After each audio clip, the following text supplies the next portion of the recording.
ऋग्वेद के 10वें मंडल में जब आप पढ़ेंगे पुरुषाः सुक्ता के अंदर, तो आपको पढ़ने के लिए मिलेगा।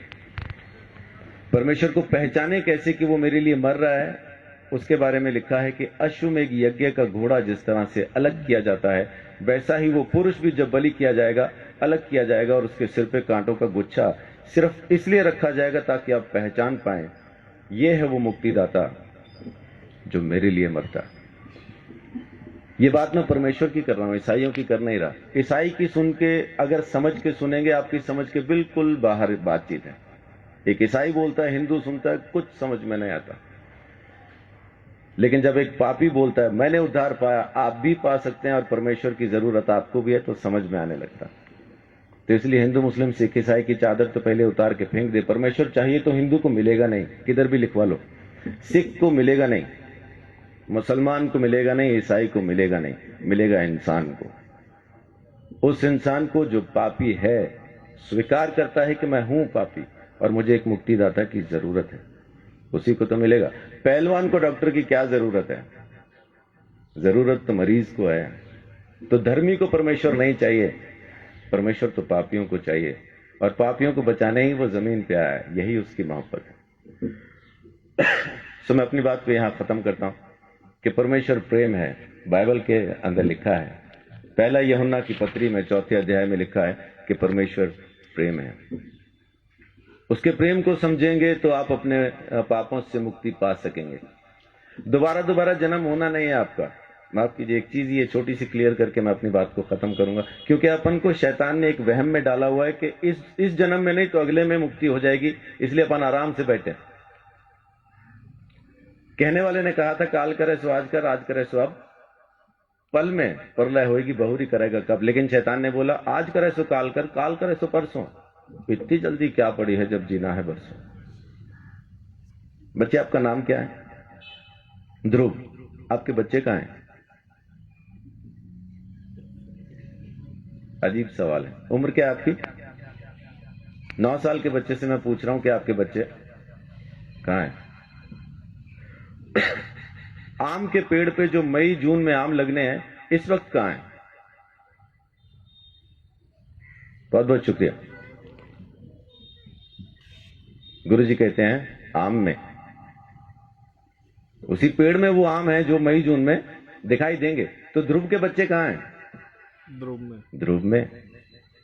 जब उसका मौसम आएगा बच्चे नजर आएंगे। तो जब ध्रुव नहीं था तब उसके बच्चे कहां थे? पापा में। और जब पापा नहीं थे तब ध्रुव के बच्चे कहां थे? दादा में। जब दादा नहीं थे तो कहां थे? तो उनके पिता में, उनके पिता में, उनके पिता में। ऐसा अपन किताब को फोल्ड करते जाएं तो उस आदम में पहुंच जाते हैं जिसको परमेश्वर ने बनाया, और उसमें बीज डाल के कहा अब तुम पैदा करो। हर जानवर को, हर प्राणी को, हर चीज को परमेश्वर ने बीज के साथ बनाया और आज्ञा दी अब तुम पैदा करो। तो जब परमेश्वर ने आदम को बनाया, हम आदम में थे। जब परमेश्वर ने आदम को यह आज्ञा दी ये फल न खाना, तब हम आदम में थे। जब आदम ने आज्ञा तोड़ी तब हम आदम में थे। जब आदम परमेश्वर से अलग हुआ तब हम आदम में थे। इसी तरह से हम परमेश्वर से अलग हो गए। हमने किया कुछ नहीं, खाया पिया कुछ नहीं, गिलास तोड़ा 12 आना किया आदम ने, अलग हम हो गए। वेदों में लिखा है कि बच्चा पैदा होते ही पाप के हाथ में सौंप दिया जाता, पैदा होते ही पापी हो जाता, कारण उसका बीज पापी है। एड्स जिस माँ बाप को है, बच्चा पैदा करेंगे एड्स की बीमारी के साथ पैदा होना। इस वजह से हम पैदा ही पापी होते हैं, इसलिए हमें मुक्ति की जरूरत है। और अगर मुक्ति हम खुद ले सकते होते तो मुक्ति दाता शब्द कभी आता नहीं। देने वाला हमको जरूर चाहिए, वो एक ही है। परमेश्वर ने हमारे लिए मुक्ति का रास्ता खोला, स्वयं हमारे लिए बलिदान दिया ताकि हम हमारे गुनाह से आजाद हो जाएं। ये उसकी मोहब्बत नहीं तो और क्या है। तो उसकी मोहब्बत से आप अभी इसी वक्त मुक्ति पा सकते हैं। आपको जन्मों का इंतजार करना नहीं, क्योंकि यही एक जन्म है, दोबारा होगा नहीं। आज के बाद दोबारा हम कभी पैदा नहीं होंगे। ये पहला और आखिरी जन्म है। मुक्ति मिलेगी तो अब, नहीं मिलेगी तो कभी नहीं। तो परमेश्वर प्रेम है, उसके प्रेम को समझें, उसके दिए हुए उद्धार को समझें।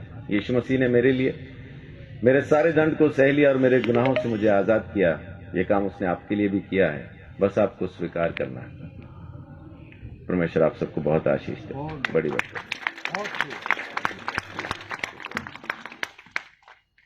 बहुत बहुत धन्यवाद पास्टर संदीप चौधरी जी का। मेरे सवाल का इन्होंने बड़े सरल रूप में उत्तर दे दिया,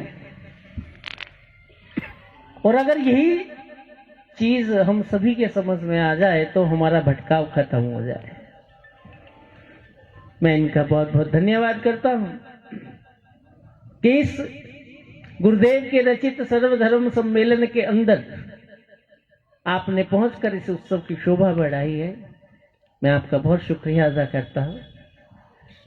अब हमारे मध्य स्वामी रामानंद सरस्वती जी